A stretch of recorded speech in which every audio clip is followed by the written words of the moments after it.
పొద్దున్న నుంచి అంగరంగ వైభవంగా జరుగుతున్నా కూడా భక్తుల రద్దీ అనేది ఎక్కువగానే ఉందని చెప్పాలి. పొద్దున్న తక్కువగా ఉన్నప్పటికీ ఒక గంటలు అంటే ఈ పొద్దున్న నుంచి గంటలు గడుస్తున్న కొద్దీ రద్దీ అనేది ఎక్కువగా ఉంది.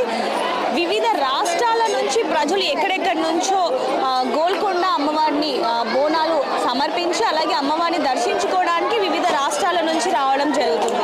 మరి కొంతమందితో మాట్లాడి తెలుసుకుందాం. అదేవిధంగా ఇక్కడ కనుక మనం చూసుకుంటే ఇక్కడ మొత్తం కూడా రద్దీ ఎక్కువగా ఉంది. అలాగే ఇంకొంచెం ముందుకెళ్ళి ఆ మెట్ల మీద అంటే ఈ 400 మెట్లు ఏవైతే ఉన్నాయో అక్కడ వచ్చే దారిలో కూడా చాలా మంది రద్దీ ఎక్కువగా ఉండడం వల్ల పోలీసులు అందరూ కూడా ఎక్కడ ఎవరికి ఇబ్బంది కలగకుండా కొంతమందిని ఆపేయడం జరిగింది. అంటే టెంపుల్ దగ్గర ఇబ్బంది కలగకుండా చాలా మంది ఇందాక ఇదంతా కూడా జామ్ అయిపోవడం వల్ల బోనాలు తీసుకెళ్లే వారికి ఎక్కువగా ఇబ్బంది కలగడం వల్ల ఇప్పుడు వెళ్ళే వాళ్ళని కూడా కొంతవరకు కూడా ఆపేయడం జరిగింది.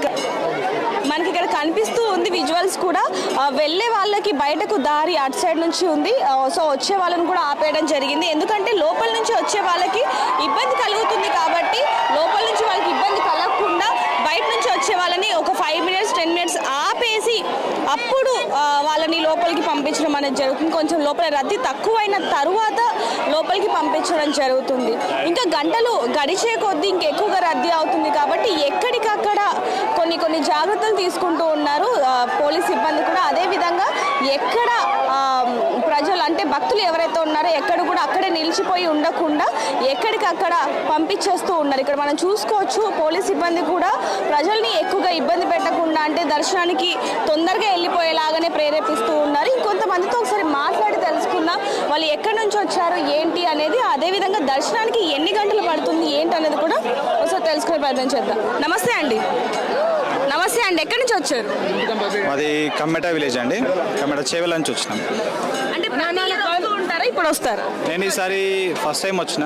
క్యాజువల్గా మామూలుగా విజిట్ చేసేవాళ్ళం కానీ ఈసారి ఫస్ట్ టైం వచ్చిన. ఎలా అనిపిస్తుందండి దర్శనానికి? ఎన్ని గంటలు? దర్శనానికి అరౌండ్ 1 hour పట్టింది, 1.5 hours పట్టింది. అంటే ఎంట్రన్స్ ఒకటే అయింది, ఎగ్జిట్ ఒకటే అయ్యేసరికి కొంచెం పబ్లిక్ ఇబ్బంది పడ్డారు ఎంట్రన్స్లో. బట్ బాగా ఎక్కడి నుంచి వచ్చారండి?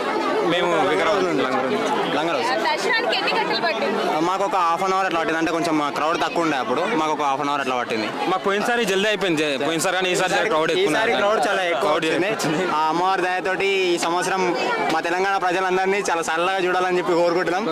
పాడి పంటలన్నీ మంచిగా పెరగాలి. మా తెలంగాణ ప్రజలందరూ రైతులందరూ కూడా ఎంతో సంతోషంగా ఉండాలని అమ్మవారి దీవెనతోటి జై జగదంబ తల్లికి.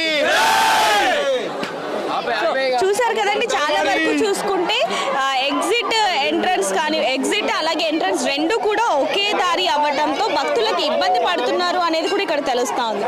అంటే బోనాల మీద వచ్చే వాళ్ళు ఎక్కువసేపు ఎండలో ఉండలేరు కాబట్టి అందులో ఈరోజు ఎండ కూడా కొంచెం ఉండడం వల్ల ఇబ్బంది పడతారు కాబట్టి బోనం మీద వచ్చే వాళ్ళని మాత్రం ముందుగా లోపలికి దర్శనానికి పంపిస్తుండడం కూడా ఇక్కడ మనకి తెలుస్తా ఉంది. అలాగే ఇంకొంతమందితో మాట్లాడి తెలుసుకుందాం. నమస్తే అండి, ఎక్కడి నుంచి వచ్చారు? ఇక్కడ ఆసిఫ్ నగర్ నుంచి అండి. ఎప్పుడు వచ్చారు? నేను జస్ట్ 1/2 hour బ్యాక్ వచ్చానండి. ఎలా ఉంది రద్దీ? ఎలా ఉంది? ఇట్స్ టూ మచ్ చాలా ఎక్కువ ఉందండి. ఇట్స్ టూ మచ్ చాలా బాగా అనిపిస్తుంది. మేము స్టేషన్ అవులపల్లి నుంచి వచ్చినాము. రద్దీ ఎలా ఉంది? చాలా బాగుంది. రద్దీ చాలా బాగుంది. ఎక్కువ ఉంది. చాలా ఎక్కువ ఉంది యాక్చువల్గా. అంటే ప్రతి ఇయర్ వస్తున్నారా? లేదు ఈసారి ఫస్ట్ ఇయర్ మేము వచ్చింది. ఇక్కడ చాలా రష్ ఉంది. చాలా అంటే చాలా.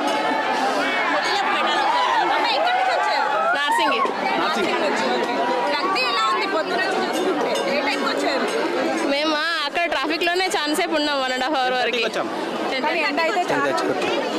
లైన్లో 1 hourకి ఎక్కువైపోయింది. ఇప్పుడు లైన్లో కింద నుంచి వచ్చి చాలా ఇబ్బంది అయితే అవుతుందంటారు. చాలా ఇబ్బంది అవుతుంది.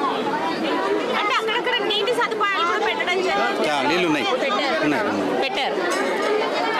రద్దీ ఎక్కువగా ఉన్నప్పటికీ కూడా ఎందుకంటే గోల్కొండ మొదటి బోనాము అవ్వటంతో ఎక్కువగా రద్దీ ఉంటుంది కాబట్టి ఎక్కువగానే అక్కడికక్కడ నిలిచిపోవడం జరుగుతుంది. అదేవిధంగా భక్తులకి ఎవరికి కూడా ఇబ్బంది కలగకుండా అక్కడక్కడ నీటి సదుపాయాలు కూడా ఇవ్వడం జరుగుతుంది. ఎక్కడి నుంచి వచ్చారండి? హైదరాబాద్ అత్తపూర్ నుంచి వచ్చింది. అంటే ఇబ్బంది అనిపించలేదా? 400 మెట్లు ఉన్నాయి, అంత పైకి వచ్చి బోనంతో. నేను ఒకదాన్ని ఎత్తుకోనండి, మా ఫ్యామిలీ మొత్తం ఎత్తుకుంటాం. అంటే అమ్మవారి భక్తితో ఏది అర్థం కాలేదు అంటారా? అంతే అనుకోండి. మీరండి చెప్పండి. ఇబ్బంది అనిపించలేదా మీకు? ఇబ్బంది ఉన్నా ఏం కాదండి, అమ్మవారి మొక్కుకుంటూ వచ్చేసేయచ్చు. అంటే ఎన్ని గంటలు పడుతుంది దర్శనానికి?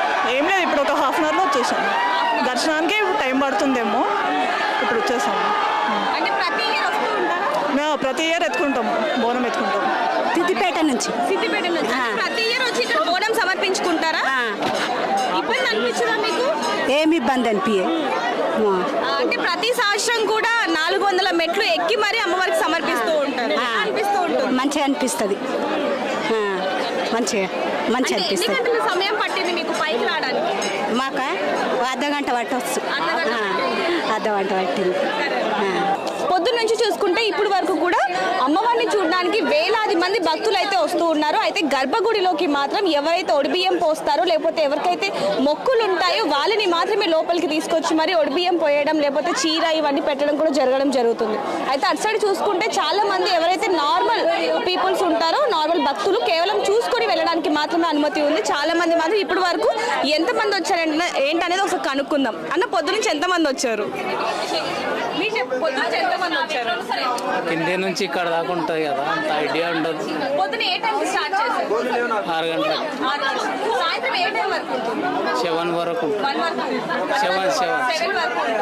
ఇక్కడ చూసుకుంటే భక్తుల సంఖ్య కూడా ఎక్కువగా ఉండటం వల్ల రాత్రి 7 గంటల వరకు కూడా భక్తులందరూ కూడా అమ్మవారిని దర్శించుకోవడానికి అయితే రావడం జరుగుతుందని చెప్పడం జరుగుతుంది. కెమెరామ్యాన్ వంశీతో రిపోర్టర్ దేవిక, హైదరాబాద్.